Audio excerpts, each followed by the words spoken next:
Daily routine में हमें कुछ सेंटेंस ऐसे भी बोलने होते हैं जिनमें हमें बोलना होता है फिलहाल। जैसे फिलहाल तुम यहाँ से जाओ, फिलहाल मैं सोना चाहता हूँ, फिलहाल मुझे अकेला छोड़ दो, फिलहाल मैं जा रहा हूँ। ऐसे सेंटेंस को इंग्लिश में बोलने के लिए हम एट द मोमेंट या फिर एज फॉर नाउ का यूज करते हैं। इन दोनों का मतलब होता है फिलहाल। इन दोनों में जो भी आसान लगे आप उसे यूज कर सकते हैं। चलिए रूल देखते हैं। रूल है हमारा एट द मोमेंट या फिर as for now plus sentence. Sentence किसी भी टेंस में हो सकता है, डिपेंड आप पे करता है कि आप क्या बोलना चाहते हैं।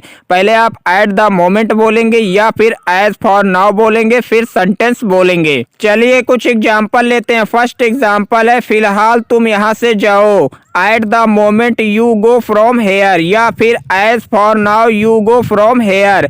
फिलहाल मैं सोना चाहता हूँ, at the moment I want to sleep, या फिर as for now I want to sleep. फिलहाल मुझे अकेला छोड़ दो, at the moment leave me alone, या फिर as for now leave me alone. फिलहाल मैं जा रहा हूँ, at the moment I am going, या फिर as for now I am going.